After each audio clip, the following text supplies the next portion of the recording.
les accords de coopération et de défense qui ont été signés en 1958. On n'était pas indépendant. On est devenu indépendant le 1er août 1960. Indépendant, entre guillemets. Parce que ça s'appelle l'indépendant dans l'interdépendance. Tu vois, non? Donc, c'est quand on n'était même pas indépendant qu'on a signé. Donc j'ai dit, mais qui a signé? On a dit des parlementaires français qui se disent Dahomey. Donc c'est comme ça que nous on a signé pour nous. Bon. Qu'est-ce qu'il y a dedans? Il y a un volet sécuritaire. Donc c'est la France qui forme les militaires, la hiérarchie militaire. Donc il faut qu'ils viennent faire des stages à Saint-Médecin, à Saint-Cyr, à l'école des armées et tout ça. À la fin du stage, on leur fait faire ce qu'on appelle une audition. Au cours de cette audition, on leur dit, en cas de conflit entre ton pays et la France, tu défends qui? Il dit, pour avoir son stage, il défend la France. Si! Donne-nous des garanties. Tu vas acheter 3 résidences secondaires ici. Tu vas mettre ton compte en banque ici. Tes enfants vont aller à l'école ici. Tu vas faire une saison ici. Ce sont ces gens-là que la France utilise pour faire le coup d'État. Voilà. Comme ils n'ont pas pu faire la même chose pour Sankara, parce que lui, il a fait l'école militaire d'Antirabé à Madagascar. Et il est parti ensuite au Cameroun, où il a vu le sort du peuple camerounais. Donc, Sankara, lui, il leur a échappé. Vous voyez? Mais quiconque fait les écoles militaires françaises doit défendre la France. Oui. Il y a cet accord-là, oui, je sais. Il y a aussi les armes. On nous vend des fusils de 14-18. On dit ces fusils-là, c'est pour réprimer la population. C'est pas pour défendre votre territoire. Votre territoire doit être défendu par l'armée française. Si.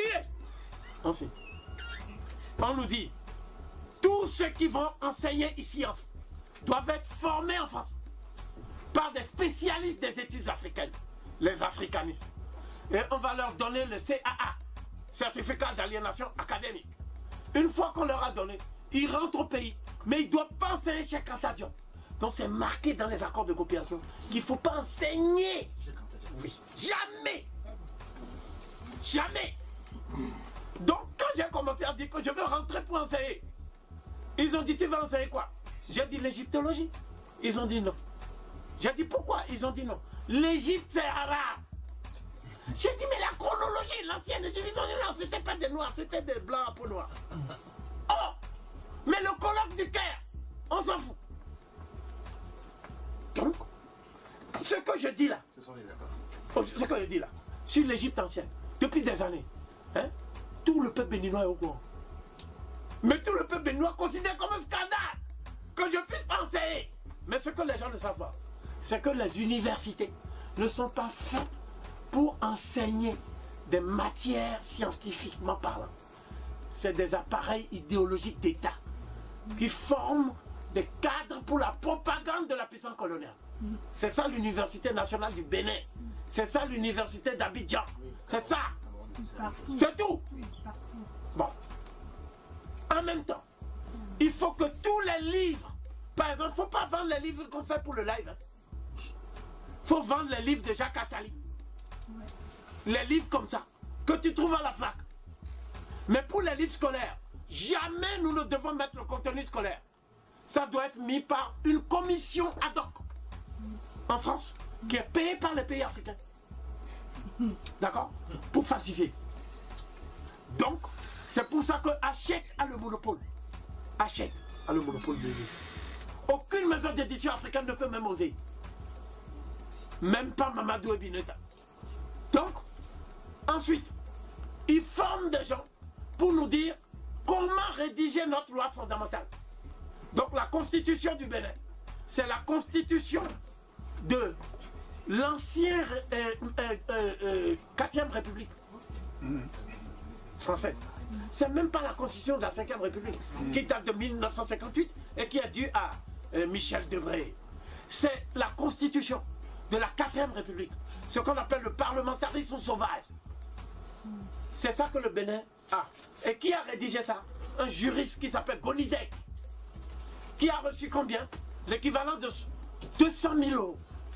Pour prendre juste une constitution et mettre à la place de France-Bénin. Tout. Toutes les lois sont des lois dictées par la France. C'est les lois françaises. Donc il faut des collèges de juristes que le Bénin paye. Plus grave. Je crois que c'est ça qui est le plus grave.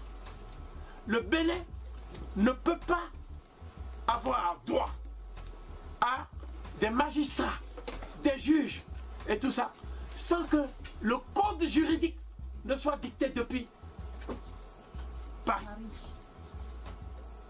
Donc ça veut dire que notre justice, c'est une justice pour museler les gens qui veulent qu'on change.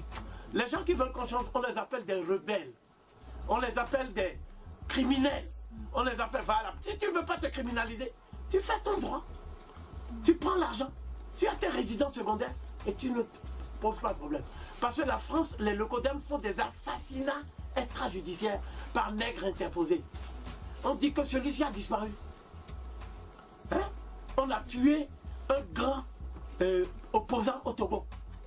C'est comme ça qu'on l'a tué, à Bobli. On l'a tué à Bobli. On l'a amené sur une plage, on l'a exécuté. Après, on a dit qu'il s'est suicidé. À Bobli. Donc, la France va jusqu'à dicter nos positions à l'ONU. S'il y a par exemple la Nouvelle-Calédonie qui a un problème avec la France, c'est un problème colonial. Eh bien, on dit le premier pays qui vote contre la France va voir. Et le Burkina Faso de Sankara a voté contre la France. On a dit, oh là là, ce petit-là. Parce qu'on a dit à Sankara, est-ce que tu connais les accords? Il dit non, parce qu'il est en désaccord avec les accords. Oui. Ah Oui. On dit, toi tu es en désaccord avec les accords, mais qui te protège? On dit, c'est le commandant de Pau. Le commandement de Pau. Mais qui dirige le commandement de Pau? Compaoré, son futur assassin. Voilà nos naïvetés.